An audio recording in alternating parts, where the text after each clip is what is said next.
என் தலைமேல் வைத்தார் என்று புனைந்த திருத்தாண்டகத்தால் போற்றிசைத்து புனிதர் அருள் நினைந்து உருகி விழுந்து எழுந்து நிறைந்து மலர்ந்து ஒளியாத தனம் பெரிதும் பெற்று உவந்த வரியோன் போல் மனந்தழைத்தார். ரொம்ப அருமையான ஆழமான ஒரு பாடல். திருப்பதி உங்களுக்கு தெரிஞ்ச திருப்பதியும் தான். நினைந்துருகும் அடியாரை நைய வைத்தார், நில்லாமே தீவினைகள் நீங்க வைத்தார், சினந்திருமும் களிற்றுரிவை போர்வை வைத்தார், செல்லாமே சீதீவினைகள் நீங்க வைத்தார் அப்படின்னு சொல்லி நனைந்தனைய திருவடி என் தலைமேல் வைத்தார் நல்லூர் பெருமானார் நல்லவாறே. ஒவ்வொரு பாடல்லையும் நனைந்தனைய திருவடி என் தலைமேல் வைத்தார் நல்லூர் பெருமானார் நல்லவாறே. இங்கே திருப்பதிகம். அதே திருவையாறில் போன பிறகையும் நினச்சி பார்க்குறார். பெருமான் திருவடி தீக்கை செய்ததை எல்லா உலகமும் ஆனாய் நீயே, ஏகம்பம் மேவி இருந்தாய் நீயே, நல்லாரை நன்மை அறிவாய் நீயே, ஞானச் சுடர் விளக்காய் நின்றாய் நீயே, பொல்லா வினைகள் அறுப்பாய் நீயே, புகழ்ச்சேவடி என்மேல் வைத்தாய் நீயே, செல்வாய செல்வம் தருவாய் நீயே, திருவையாறகலாத செம்பொற்சோதி அப்படின்னு ஒரு பதிகம் முழுக்க என்னுடைய தலைமேல் உன்னுடைய திருவடியை வைத்தாய். சரி, திருவடியை தலைமையில் வைக்கிறதுனா என்ன? நம்மளுக்கெல்லாம் ஒரு ஆசை திருவடி தீக்கை பெறணுன்ற. கண்டிப்பாக அடியார்களுக்கு குருநாதர்கிட்ட திருவடி தீக்கை பெறணுங்கிற ஆசை எழணும் இல்லை. குருநாதர் எல்லாருக்கும் குருநாதர் அப்படி திருவடி தீக்கை கொடுக்குற வழக்கம் இல்லை. 3வது தீக்கை பெறுகின்ற காலத்தில் திருவடி தீக்கை வழங்குகின்ற ஒரு வழக்கம் வச்சுருக்கிறாங்க. திருவடினா இப்போ குருநாதர் எடுத்து நம்ம தலைமையில் வைக்கிறாரே, அதுபோல் சிவபெருமானுடைய காலும் தலைமையில் வைக்கப்படுமா அப்படின்னு ஒரு சிந்தனை வரும். நீங்கள் திருநள்ளூருக்கு போனீங்கன்னா எப்படி இதில் நீங்கள் பெருமாள் கோயிலில் சடாவாரம் வைக்கிறாங்களோ அதுபோல் திருநள்ளூர்லேயும் அங்கே ஒரு கவசம் வைக்கப்படும். திருவடி தீக்கை வழங்குகிற ஒரு கவசம் அந்த கோயிலில் மட்டும் வழங்குற போனீங்கன்னா கோயில் அங்கே தலைமையில் வைப்பாங்க. இப்போது திருவடி வைக்கிறதுனா என்ன அப்படின்னு கேட்டிங்கன்னா, இறைவனுடைய திருவடிகளாக சொல்லக்கூடக்கூடியது என்னன்னு கேட்டிங்கன்னா ஞானம், இச்சை, கிரியை. இறைவனுடைய சக்தி ஞான சக்தி, அவனுடைய விரிந்து வருகிற சக்தி இச்சாசக்தி, கிரியாசக்தி. இறைவனுடைய இரு திருவடிகளை சொல்ல போது இச்சையும் கிரியையும். இச்சைனா விருப்பம், கிரியைனா செயல். அப்போ நம்ம இறைவன் நம்ம தலைமையில் திருவடி வைத்தால் அப்படின்னு சொல்லக்கூடியது என்னென்னு கேட்டிங்கன்னா, அது வரைக்கும் 4 முனைப்பு இருந்தாலும் தவறில்லை. தவறில்லைன்னு என்னங்க, அதை விட வேண்டியதுதான். நம்ம அறியாமல் அந்த 4 முனைப்பு வந்துக்கிட்டே இருக்கும். எப்போ குருநாதர் நம்ம தலைமையில் தீக்கை செய்கிறாரோ, திருவடி தீக்கை செய்கிறாரோ, அப்போது நமக்குன்னு விருப்பமோ நமக்குன்னு செயலோ இருக்குதுன்னு நினச்சிக்கிட்டு செய்யக்கூடாது. ஒரு செயலை செய்யும்போது எல்லாம் திருவருள் செய்கிறது, எல்லாம் திருவருள் செய்கிறது. ஒரு விருப்பம் மாட்டோம்னா திருவருள் கிடைச்சா கிடைக்கட்டும், கிடைக்காட்டி போகட்டும். கிடைக்கட்டும் உறுதியாக வேணும்னு ஆசையில் என்னென்னா அது நம்மிச்சை. வேணும்னு நினைங்கன்னா அது நம்மிச்சை. கிடைத்தாலும் கிடைக்கலைனாலும் ஒன்றும் பிரச்சனை இல்லை, அது திருவருள் அப்படின்னு நின்னீங்கன்னா அதுக்கு பேர் தான் இறைவனுடைய திருவருள் விருப்பத்தில் நிற்கிறது. அப்போது அந்த திருவடினா என்னென்னு கேட்டீங்கன்னா, பெருமானுக்கு நீங்கள் அடிமைன்னு சொல்லி நீங்கள் அடைக்கலப்பத்து பாடுறோம். எத்தனையோ படைக்கலமாகும் நாமத்தை எழுத்தஞ்சும் என் நாவிற்கொண்டேன், இடைக்கலம் அல்லேன் எழுபிறப்பும் உமக்காட் செய்கின்றேன் அப்படின்னு சொல்லி பெருமானுக்கு நீங்கள் சிவபெருமானுக்கு அடிமை அப்படின்னு சொன்னீங்கன்னா, அந்த அடிமை பண்புக்கு என்ன, சரணாகதிக்கு என்ன தத்துவம்னு கேட்டிங்கன்னா, அறிவில் விருப்பமும் செயல்பாடும் நாம் செய்கிறோம் சொல்லிக்கொண்டு ஒன்றையும் செய்யக்கூடாது. ரொம்ப கடினமான ஒரு காரியம். சரிங்களா? இப்போ நான் அடிமைன்னு சொல்லிக்கலைங்க, அதனால தான் நீங்கள் நினைக்கலாம். சொன்னாலும் சொன்னீங்கனாலும் எல்லாரும் சிவபெருமானுக்கு அடிமை. நாம் மட்டுமல்ல, உலகத்தில் இருக்கக்கூடிய அத்தனை உயிர்களும் சிவபெருமானுக்கு அடிமை. எல்லா பொருளும் இறைவனுக்கு உடைமை. இது மாற்ற முடியாது. அப்போ நம்ம அறிவில் அது என்றைக்கு விளங்குன்னு கேட்டிங்கன்னா, இறைவனுடைய திருவருள் வெளிப்படுகிற நாள். நமக்கு 3 நிலை. நீங்கள் சித்தாந்தத்தைப்படி பார்த்தீங்கன்னா, வினை ஒப்பு நிகழணும், மலபரிபாகம் நடக்கணும், பிறகுதான் சக்தி நிபாதம் நிகழும். எப்போ மலபரிபாகம் ஆகுதோ அப்போ வினையொப்பு ஏற்படுங்க. எப்போ வினையொப்பு ஏற்படுதோ அப்போ சத்திநிபாதம். சத்திநிபாதம்னா திருவருள் நம்ம அறிவில் விளங்கி தோன்றுவது. திருவருள் அறிவில் விளங்கி தோன்றோம்னா எவ்வளவுக்கு எவ்வளவு நம்மளது வினையொப்புனாடுங்க நல்வினை தீவினை என்ற ரெண்டையுமே ஒரே மாதிரி பார்க்குற பழக்கம் வரணும். இன்பம் துன்பம் சரிங்களா? நம்மளால் இன்ப துன்பத்தை ஒரே மாதிரி பார்க்க முடியுமான்னு கேட்டால் இன்பம் வந்தால் மகிழ்ந்து நிற்போம், துன்பம் வந்தால் துவண்டு நிற்போம் சரிங்களா? இது திருநீறு பூசி பூசனை செய்து அடியார் திருக்கூட்டத்தோடு பழகி ஞானாசிரியர் பெருமக்களோடு பயணித்து குருநாதரை எந்நேரமும் நம்ம அறிவில் நினைத்து கொண்டிருக்கிற காலத்தில் இந்த விரிவினை ஒப்புங்கிறது கொஞ்சம் கொஞ்சமாக நிகழும். ஒரே நாளில் வந்து நிகழாது, ஒரே நாள் நிகழாது. யாராவது ஏதாவது சொன்னோம்னா ஆரம்பத்தில் என்ன சொன்னோம், ஆசிரியரே சொல்கிறான்னு வச்சுக்கங்க, இல்லை குருநாதரே சொல்கிறான்னு வச்சுங்க, அவருக்கு வேறு என்ன வேலை அதைத்தான் சொல்லிகிட்டு இருப்பார், வேறு என்ன வேலை, என்ன நேரம் பார்த்தாலும் எதையோ சொல்லிகிட்டு இருப்பார் அப்படின்னு ஆரம்பத்தில் நம்ம அறிவு சொல்லும் புரியுங்களா? ஆசிரியர் சொன்னாலும் சரி, குருநாதர் சொன்னாலும் சரி. அதுவே அவர் சொன்னால் அப்படியே மனம் கசிந்து கரைந்து கேட்கும் ஒரு நாள். அவர் சொல்கிறாருப்பா அவ்வளோதான், அவர் சொல்கிறதுக்கு மேலே வேறு வார்த்தையே கிடையாதுன்னு நினைக்கும். ஏன் அதே அறிவு தான் ஒரு நாள் என்ன சொல்லுச்சு, அவர் கிடக்கிறாரு அவருக்கு வேறு வேலை என்ன அப்படின்னு சொன்ன அறிவு தான் அவர்கிட்ட அப்படியே மனம் குலைந்து நிற்கும். இதெல்லாம் நீங்கள் பயணித்து ரொம்ப தூரம் பயணித்து வரும்போது தான் தெரியும் சரிங்களா? அப்போ நீண்ட பயணத்தில் நாங்கள் அந்த அனுபவத்தை சொல்கிறோம். எப்படியெல்லாம் எங்கள் ஆசிரியரை நாங்கள் பேசியிருப்போம்.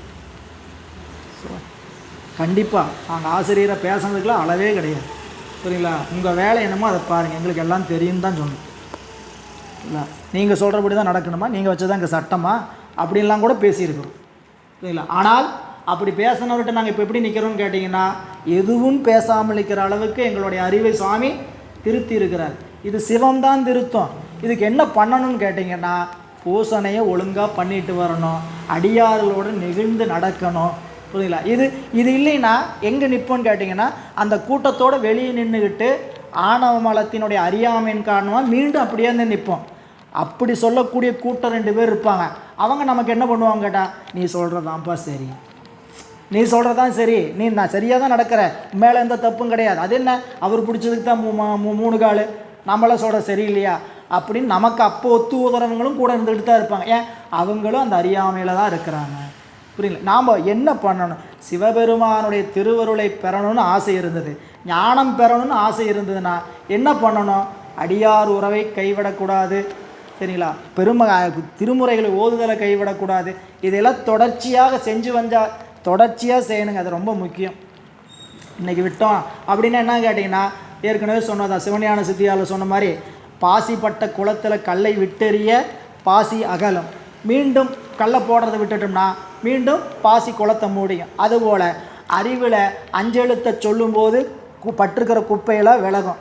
எப்போ நீங்கள் தொடர்பில் நீங்கிறீங்களோ மீண்டும் என்ன ஆகும், குப்பை வந்து சேர்ந்து நிற்கும். இப்போ நாம் செய்ய வேண்டியது இடைவிடாது பெருமானை வழிபாடு செய்கின்ற நிலை. உலகியல் வாழ்க்கையில் கிடைக்கக்கூடிய செல்வங்கள் எல்லாம் நம் காலத்திற்கும் துணை நிற்குமான்னு கொஞ்சம் கருதி பாருங்கள். ஒவ்வொருத்தரையும் கூட இருக்கிறவங்களெல்லாம் பார்க்குறோம், நடக்கக்கூடிய நிகழ்வுகளெல்லாம் பார்க்குறோம், என்னென்னலாம் மாற்றம் நிகழுது புரியுதுங்களா? என்னென்னமோ கனவோடு வாழ்ந்தவங்களாம் அட்டபாரும் ஒரு நாள் உயிர் போயிடும்.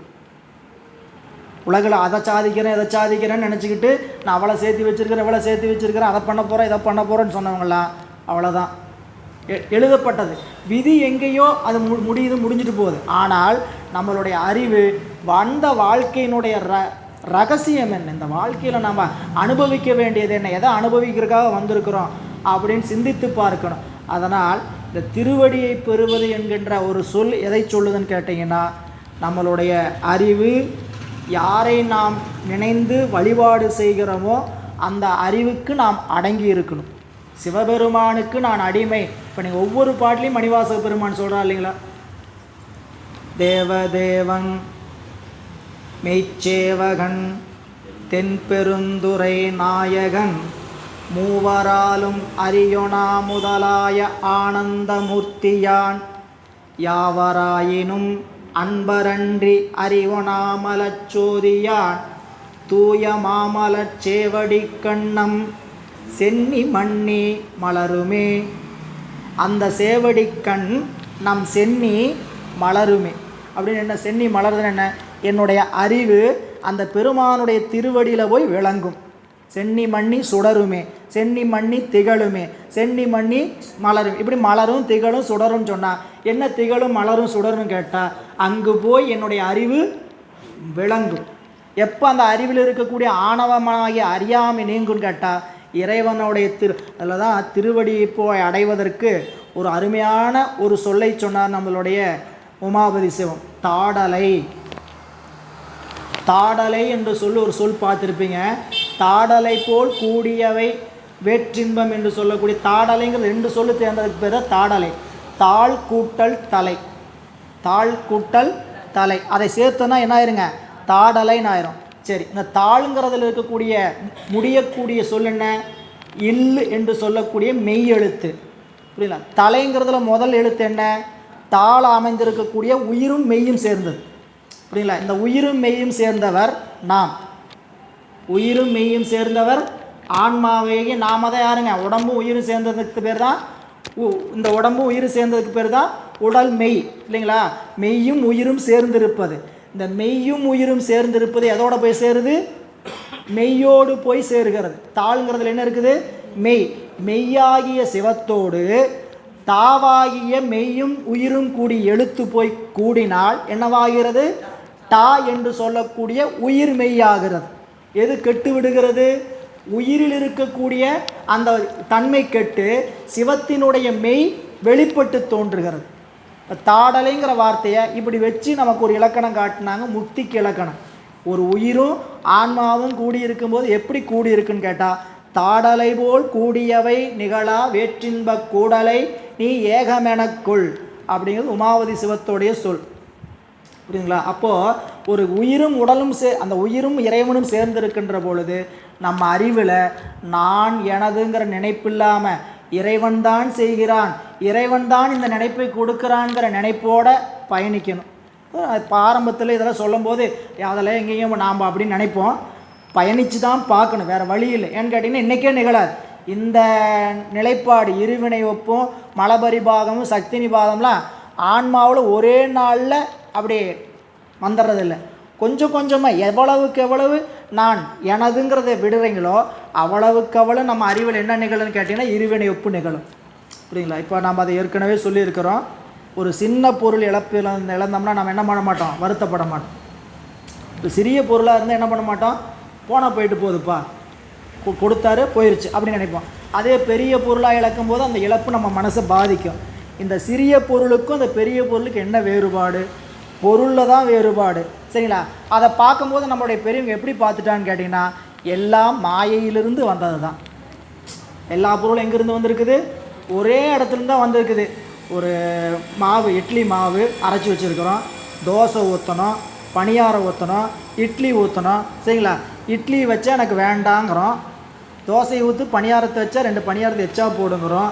என்னாச்சு அறிவில், அதே மாவு தான் சுட்டது தான். சரிங்களா. சாப்பிட்றதுங்க ஒரே எண்ணெய், ஒரே நிலைப்பாடோட என்னோடைய எண்ணம்பாங்க, எதை வேணா வெய். இது எதுலேருந்து வந்தது, மாவுலேருந்து வந்தது, ஒரே மாவுலேருந்து தான் வந்திருக்கு. சரிங்களா. அப்போ இங்கே அறிவில் அந்த ருசி என்ற ஒன்றிற்காக நாம் அறிவு மயங்கி இருக்கிறனால என்ன ஆயிரும் கேட்டால் இது வேணும் அது வேணும்னு தோணுது. எப்போ இதெல்லாம் என்னுடைய நினைப்பு இல்லை, இறைவன் எதை கொடுக்குறாரோ நான் அதை அப்படியே ஏற்றுக்கிறேன் அப்படின்னு நினச்சின்னா எது வந்தாலும் சந்தோஷம் தோணும். ஆனால் அது பயிற்சியில் நடைமுறைக்கு கொண்டு வர்றது தான் நம்மளுடைய இறைவனுடைய திருவுருளை நான் நாடி நிற்கணும். அதனால தான் சிவபோசாரத்தில் படிக்கும்போதே படிச்சுருக்கிறோம். கணக்கும் பொதிக்கும் எருதுக்கும் தன்னிச்சை கண்டதுண்டோ. பொதி மாட்டில் மாடு வண்டி 2 போட்டுறாங்க, அதில் பொதியை சுமத்துறாங்க. இந்த 2ஐயும் முடிவு பண்ணுறது யார், எஜமான் தான் முடிவு பண்ணுவார். என்ன வண்டி, இந்த வண்டி எவ்வளோ பாரம் தாங்கும், இந்த மாடு இழுக்குமா இழுக்காதான்னு முடிவு பண்ண வேண்டியது எஜமான் தான். இந்த வண்டியோ இந்த மாடோ என்ன சொல்லக்கூடாது, என்னால் இவ்வளோ பாரத்தை சுமக்க முடியாதுன்னு சொல்ல முடியாது, சொல்கிறதுக்கு அதிகாரமே கிடையாது. இந்த மாடு போல தான் நாம், வண்டி போல தான் உடம்பு. இந்த உடம்புக்கும் இந்த உயிருக்கும் என்ன வினைப்பலனை கொடுக்கணும்னு எஜமான் தான் முடிவு பண்ணுறார். நாம் என்ன சொல்கிறோம், அதை கொடுக்காதீங்க இதை கொடுக்காதீங்க, இதை கொடுங்க அதை கொடுங்கன்னு நம்ம விருப்பத்தினால கேட்குறமே தவிர அவர் சொன்னார் கணக்கும் பொதிக்கும் எருதுக்கும் தன்னிச்சை கண்டதுண்டோ, எனக்கும் என் உடற்கும் எனது இச்சைதானோ, உனது இச்சை எப்படியோ அப்படியே ஆக்கு பெருமானேன்னு. இல்லை, குருஞான சம்பந்தருடைய வாக்கு. எனவே அப்பர் பெருமான் அந்த திருவடிகளை பெற்றவுடன் சொல்கிறார், நனைந்தனைய திருவடி என் தலைமேல் வைத்தார் என்று.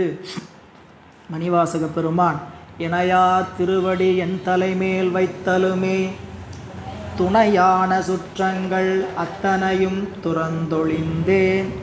துணையான சுற்றங்கள் என்பது என்னோடு இருக்கக்கூடிய ஆணவமலம், கண்மம், மாயை. நாம் உள்ள வெளியே இருக்கிற சுற்றத்தை நினச்சிக்கிட்டா ஒன்றும் தப்பு இல்லை. ஆனால் துணையாக வர்ற ஒரே சுற்றம் எந்த சுற்றம்னு கேட்டிங்கன்னா சிவம்தான். புரியல? சிவத்தோடு இருக்கக்கூடிய அந்த சிவமும் உயிரும் சேர்ந்திருக்கும் போது இருக்கக்கூடிய மலம்.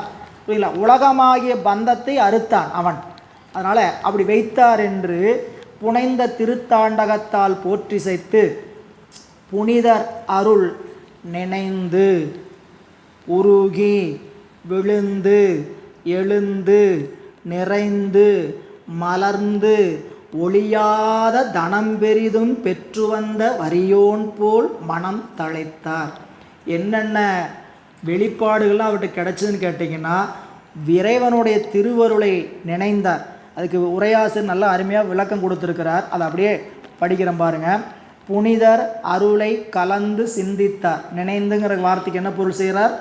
புனிதன் அருளை நினைந்து கலந்து சிந்தித்தார்.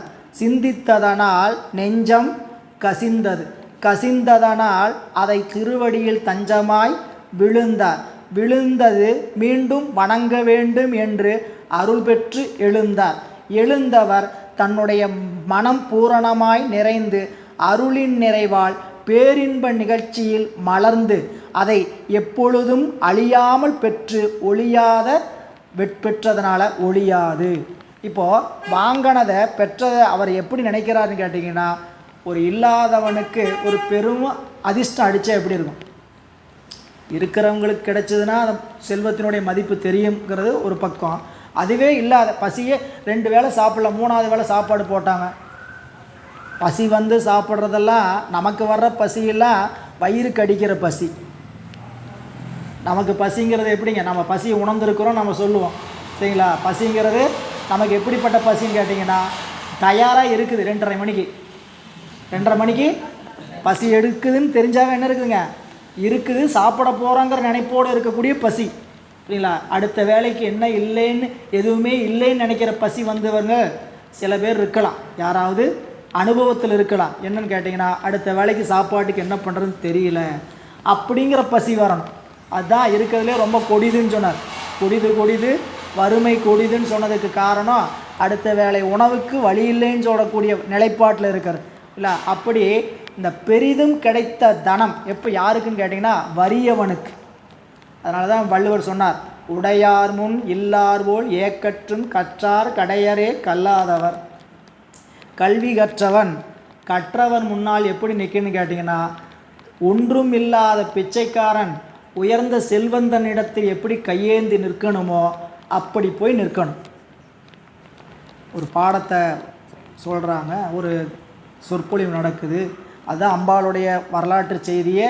ஏன் சுவாமி நீ போய் கீழே போய் பரத குளத்தில் பெறன்னு ஏன் சொன்னார்னு கேட்டிங்கன்னா, அந்த அறிவு பாடம் கேட்குறது இல்லாமல் போயிடுச்சு. சொன்ன ஆகமத்தை அதுதான் மண்ணு மகேந்திர மதனில் மண்ணு மாமலை மகேந்திர மதனில் சொன்ன ஆகமம் தோற்றுவித்து அருளியும். என்ன சொன்ன ஆகமம்? திருக்கைலாயத்தில் அம்பாள் சாமி ஆகமத்தை நந்தி பெருமானுக்கு உபதேசித்துட்டு இருந்தபோது அந்த ஒரு செயல்பாட்டில் ஒன்றித்து கேட்காதனால சாமி இது எப்படிப்பட்ட செயல் அப்படிங்கிறதுனால தான் அங்கே தண்டனை கொடுத்தார். அதை கீழே போய் பிறக்க வச்சு மீண்டும் அதை திருமணம் செய்து கொண்டு பிறகு மகேந்திர மலையில் மீண்டும் சொன்னாருங்கிறது அங்கே வரலாறு. சொன்ன ஆகமம்னா ஏற்கனவே சொல்லப்பட்ட ஆகமத்தை மீண்டும் மகேந்திர மலையில் சொல்லுகிறார். அப்போது இங்கே நம்மளுடைய அப்பர் பெருந்தகை ஒழியாத அந்த இன்பத்தை தனம் பெரிதும் பெற்று உவந்த வரியோன் போல் மனம் தழைத்தார். நாவுக்கு மண்